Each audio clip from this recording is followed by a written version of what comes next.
Em prosseguimento, dentro do capítulo de respiração das aves, vamos continuar abordando um pouco mais da questão anatômica.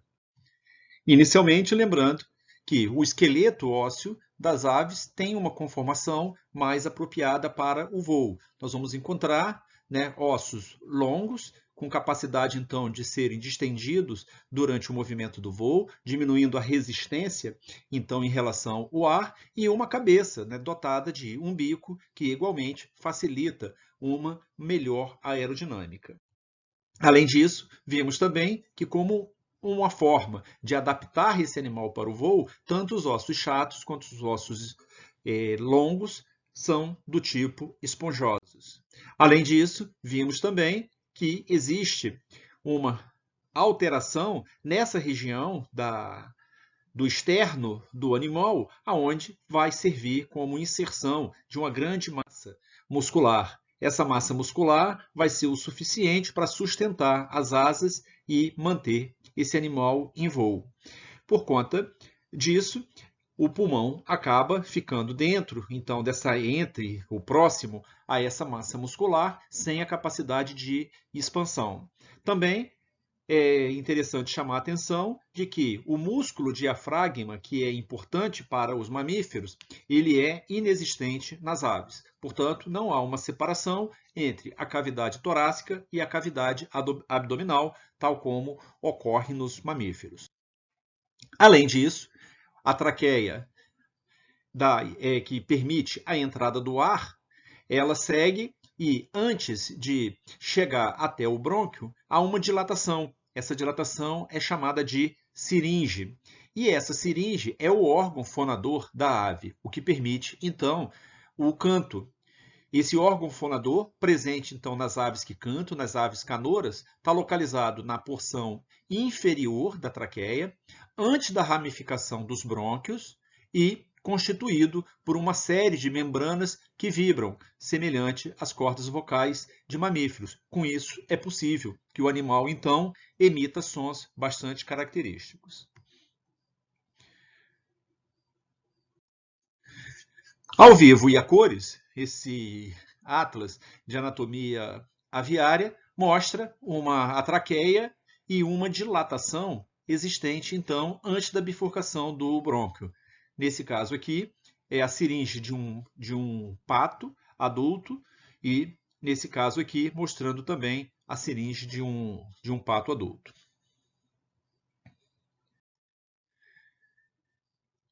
Pensando então nessa anatomia, vamos entender então que o ar pode entrar pela narina ou pela cavidade oral, por dentro do bico, atingir a traqueia e seguir em direção ao pulmão, passar por uma área chamada de siringe e depois se distribuir então para ambos os pulmões. E como vimos, esse pulmão tem o volume fixo, ele não tem a capacidade de expansão. Esses pulmões são então rígidos, volume fixo, localizado dorsalmente na cavidade torácica. E normalmente encontramos essas marcas no pulmão, que são as impressões então das costelas. A impossibilidade de expansão da caixa torácica deve-se à rigidez necessária para melhor sustentar os músculos do voo.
Inicialmente, nós temos a traqueia e ele dá origem a um brônquio primário intrapulmonar direito e esquerdo.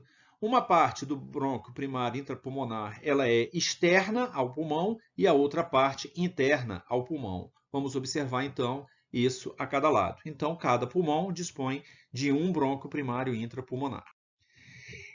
Esse brônquio primário intrapulmonar, ele dá origem, então, aos brônquios secundários, como nós já apontamos. Eles têm o nome de médio-ventrais por conta do trânsito ou do trajeto que eles adotam, em sua maioria, dentro do pulmão das aves. O sentido médio-dorsal, médio-ventral, médio-dorsal e látero-ventral e látero-dorsal, mais ou menos como cursam no sistema respiratório da ave ou na árvore respiratória. Vemos então aqui a traqueia, né? Logo em seguida saem os médio-ventrais como secundário, esse é o primário intrapulmonar, saem os médios ventrais, mais posteriormente saem os médio-dorsais e a cada momento, saindo também do brônquio primário, eu vou encontrar os láteroventrais que têm mais dificuldade de serem desenhados numa figura bidimensional. Os brônquios terciários, como dito, eles são também chamados de parabrônquios, e é justamente nessa região é que ocorre a troca gasosa. Então, no caso das aves, não existe alvéolo e a troca gasosa ocorre no interior dos brônquios terciários, onde veremos depois existem aqueles capilares aéreos já mencionados anteriormente. Esses brônquios terciários, eles recebem dois nomes, paleopulmonares e neopulmonares. Quem são os paleopulmonares? São aqueles que justamente cursam entre os brônquios secundários médio-dorsais, que estão nessa posição, e os brônquios secundários médio-ventrais, nessa ocasião. Essa região, então, aqui do meio, acabam sendo os paleopulmonares.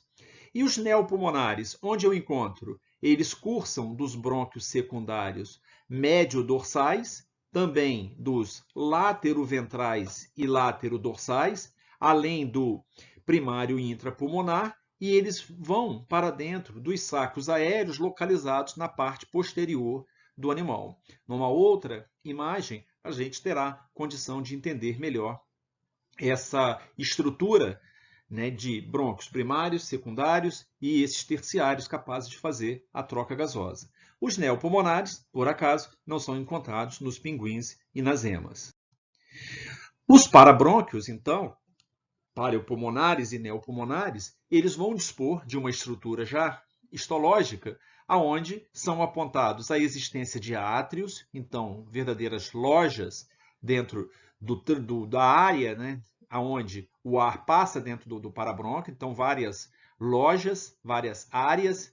Dentro dessas áreas, ao final dela, nós vamos encontrar uma passagem que sai então dessas lojas, que são os infundíbulos, e esses infundíbulos vão estar então ligados aos capilares aéreos. Os capilares aéreos são justamente aqueles que vão ficar justapostos com os capilares sanguíneos e a troca gasosa vai ser possível. Não existe alvéolos, como observado nos mamíferos, mas esses tubos, então chamados de capilares aéreos, contendo ar. A hematose ocorre nesse nível. Na medida que o ar, então, passa pela luz do parabrônquio, esse ar, então, tem condição de entrar dentro dos átrios passam para o infundíbulo, do infundíbulo passam para os capilares aéreos, e aí a hematose ocorre. Luz do parabrônquio, átrio, infundíbulo, capilar aéreo e hematose. Lembrando que, dentro dessas especificidades das aves, além de um pulmão que é de volume fixo, existem os sacos aéreos. Esses sacos aéreos são grandes, complacentes, de parede fina, transparente e originam de alguns brônquios secundários. Histologicamente, ele tem um epitélio escamoso, simples, e recobrindo uma fina camada de tecido conjuntivo mal vascularizado. Essa condição histológica já nos permite adiantar que não é uma área de troca gasosa, é uma área de reserva de ar, uma área que permite um grande volume de ar, mas não tem estrutura histológica suficiente para caracterizar uma membrana respiratória e a troca ou hematose. Esses sacos aéreos são divididos em dois grupos, um grupo mais adiante, caudal, um grupo mais posterior, cranial. No grupo cranial, eu vou encontrar aqueles próximos aos pescoços, chamados de sacos aéreos cervicais, um único clavicular, dentro da clavícula, o chamado osso da sorte das aves, e os torácicos craniais. Esse grupo cranial, então, ele vai se conectar aos brônquios secundários médio-ventrais. Depois veremos isso aí com mais detalhe também. O grupo caudal, o grupo mais posterior, formado pelos sacos aéreos torácico-caudais e pelos sacos aéreos abdominais. O grupo caudal vai se conectar ao brônquio primário intrapulmonar, aos brônquios secundários, lateroventrais e laterodorsais, e também aos médio-dorsais. Uma figura, como eu disse, mais adiante, vai facilitar com que nós consigamos visualizar o sistema respiratório das aves. Nessa figura, mostramos o bico, língua do animal, a cabeça do animal e o pulmão. Esse pulmão, direito e esquerdo, vão estar ligados, então, a esses sacos aéreos. Próximo ao pescoço, eu tenho os sacos aéreos cervicais e um único, cheio de pequenas saculações e indo para ambos os lados, é o que nós chamamos, então, de saco aéreo clavicular. Depois eu tenho os dois torácicos anteriores, direito e esquerdo, os dois torácicos posteriores, direito e esquerdo, e os dois abdominais, direito e esquerdo. Todos os sacos aéreos são pares, então, com exceção desse saco clavicular. E se somados, chegam a 9, tanto em galinha, quanto pombo, quanto nos patos e quanto nos perus. O volume de gás do saco aéreo chega a ser 10 vezes superior àquele que é encontrado dentro do ambiente pulmonar. E para você ter uma ideia, no caso do galo adulto, o volume respiratório é de cerca de 500 ml, meio litro.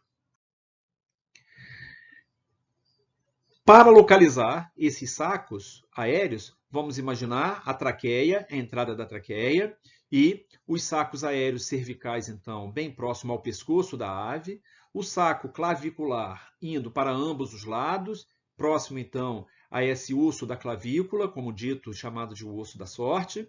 O saco aéreo, então, é chamado de clavicular. Mais adiante, eu terei o saco aéreo tóraco-cranial ou torácico anterior, o saco tóraco-caudal, o torácico posterior e o saco abdominal.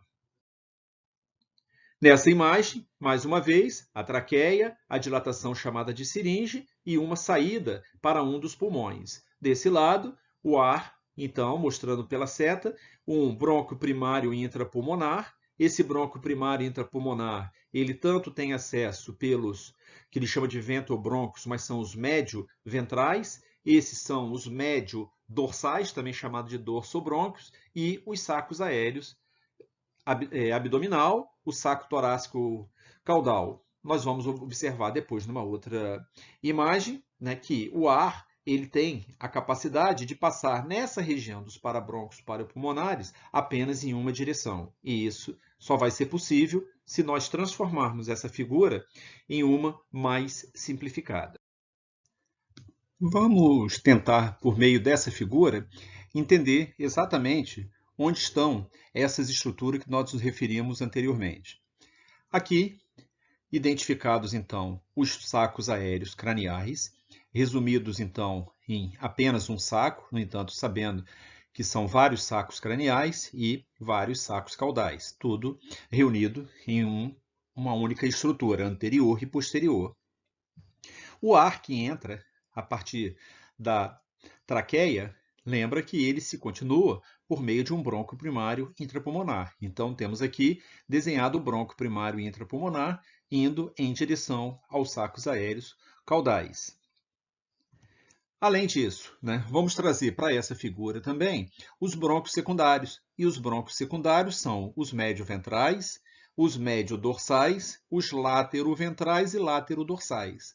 Nessa figura, os médios ventrais, em número de 4, foram resumidos em uma única coluna, esse mais anteriormente, e os médio-dorsais, assim como no sistema respiratório das aves, são aqueles mais posteriores, os médio-dorsais, resumidos também em uma única coluna.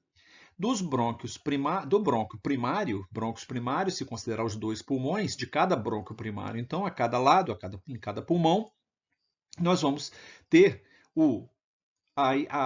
emergindo também os lateroventrais e os laterodorsais. Eles então foram desenhados nessa posição, naturalmente indo em direção aos sacos aéreos caudais. Então nós temos os médio-ventrais anteriormente, os médio-dorsais posteriormente e saindo do bronco primário intrapulmonar também os secundários lateroventrais e laterodorsais. Falta nesse desenho os brônquios terciários. E os brônquios terciários, ou parabrônquios, são os paleopulmonares e os neopulmonares.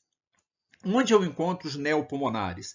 Então, por definição, são aqueles que cursam, que transitam entre o brônquio secundário médio dorsal e os sacos aéreos caudais. Então, está aqui bem representado os médio dorsais e, por meio dos neopulmonares, o ar que está, então, dentro do médio dorsal, poderá chegar dentro dos sacos aéreos caudais. E essa estrutura, unindo os brônquios secundários médio-dorsais aos brônquios secundários médio-ventrais, são justamente os parabrônquios chamados de paleopulmonares. Por meio dessa figura, é importante entender a posição dessas estruturas para que mais tarde nós possamos, no estudo da fisiologia em si, entender a mecânica respiratória e, principalmente, o trânsito do gás dentro desse sistema, para que os sacos aéreos craniais e sacos aéreos caudais sejam preenchidos e que as trocas gasosas possam acontecer tanto no neopulmonar quanto no paleopulmonar. Para finalizar, vamos considerar também a existência, como estamos falando de considerações anatômicas, a existência de divertículos, onde o mais importante acaba sendo o divertículo suprahumeral. Divertículo, a maior parte dos ossos das aves são do tipo pneumáticos, como já foi dito. Esses divertículos, na verdade, surgem dos sacos aéreos, muitos deles, e penetram em alguns ossos. Então, são canalículos aéreos que fazem a união dos sacos aéreos com alguns ossos. E o húmero representa o mais importante dos divertículos. E o que existe no húmero é o que é o mais importante dos divertículos, o de maior calibre. E ele é chamado, então, de suprahumeral. E a literatura diz que é possível que essa extensão dos sacos aéreos dentro dos ossos não desempenhe qualquer função respiratória. Então, imaginamos que não existe uma membrana respiratória dentro dos ossos e que seja capaz, então, de troca gasosa. Esse divertículo é o que permite, então, o preenchimento daquelas trabéculas ósseas com o ar durante os movimentos de inspiração que vai, naturalmente, ocorrer nesses animais. Entendido um pouco da anatomia, vamos, então, passar para a parte que é mais um conteúdo mais específico de fisiologia na próxima videoaula.